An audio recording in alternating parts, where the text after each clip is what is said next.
Cheryl se tenait dans ma salle de séjour, me disant qu'elle avait la conviction qu'elle et Daniel allaient mourir. Elle disait, « Je ne sais pas ce que c'est, mais Daniel et moi allons mourir. » Robert et Joan Fricke ont pris leur retraite dans la petite ville paisible de Harmon, au Missouri. Ils souhaitent être plus près de leur fille unique Cheryl et de leurs petits-enfants Ashley, 5 ans, et son petit frère Daniel. Tôt dans l'après-midi du 4 avril 1992, Cheryl et quelques amis se rendaient en ville pour y prendre des photographies des enfants pour la fête de Pâques. Soudain, une voiture remplie d'hommes qui avaient passé la nuit à s'enivrer a foncé sur eux à plus de 115 km à l'heure. Ainsi est survenu le pire accident imputable à l'alcool de toute l'histoire du Missouri. 7 personnes ont perdu la vie.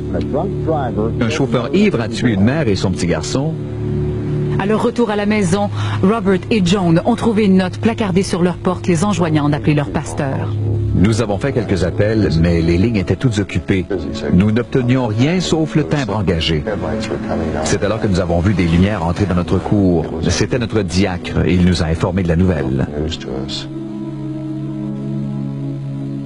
La petite Ashley a été la seule survivante.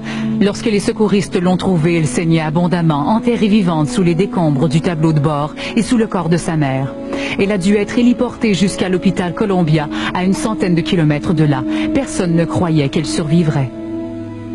Sa jambe gauche était écrasée, son foie sévèrement endommagé, une partie de ses poumons s'était affaissée et elle souffrait de lésions cérébrales importantes. Ashley a sombré dans le coma, tout indiquait qu'on allait la perdre. La souffrance, le chagrin et la douleur vous frappent avec une intensité que vous ne pouvez imaginer.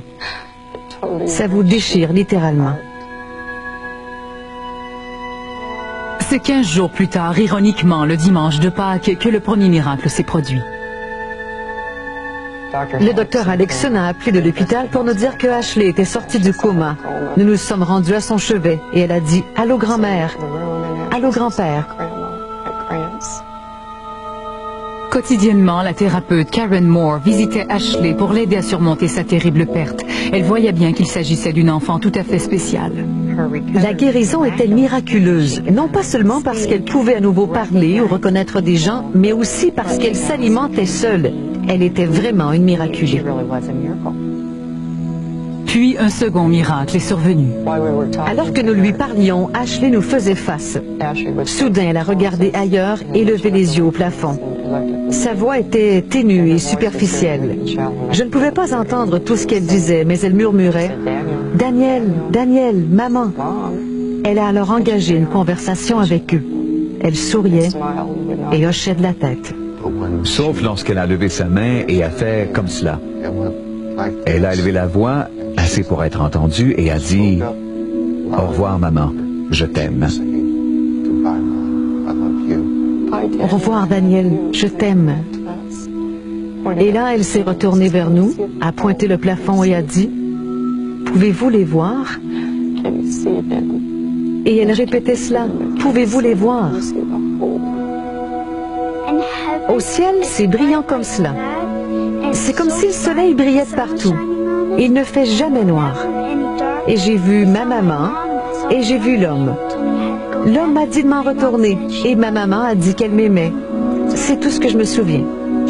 Elle m'a dit que sa maman était présente lorsqu'elle était dans le coma et qu'elle l'encourageait à s'en sortir.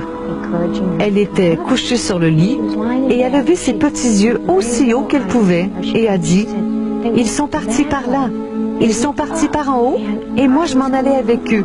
Mais ils m'ont arrêté et m'ont dit « Tu ne peux pas venir. Tu dois rester. Ce n'est pas ton heure. » Et là, Ashley m'a dit « Je suis ici et eux sont au ciel. » Elle semblait tellement sereine, comme si sa maman était simplement partie au travail et qu'elle savait où elle se trouvait. Sans plus. Je pense que ce personnage a simplement soulevé le voile et lui a laissé jeter un coup d'œil sur le paradis, peut-être pour l'aider. Après 3 mois et demi, Ashley a pu rentrer chez elle. L'infirmière Amy Power était présente lors de sa réhabilitation. En sortant d'un coma, nous ne voyons jamais personne se rétablir aussi vite que Ashley l'a fait. C'est comme si quelqu'un veillait sur elle et disait « Hey, cette petite fille a encore à faire ici et nous allons l'aider de notre mieux. »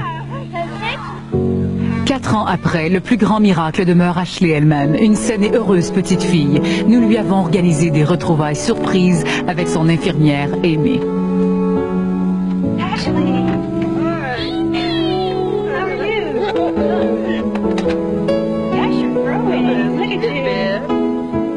La thérapeute Karen Moore a également rendu visite à Ashley.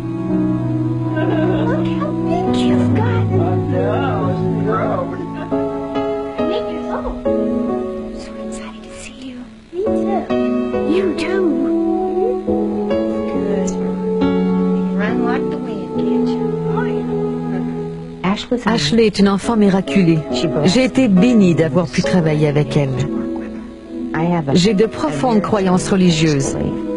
Et d'avoir eu à prendre soin d'une enfant qui vous fait perdre vos œillères, ça vous ramène à une certaine humilité.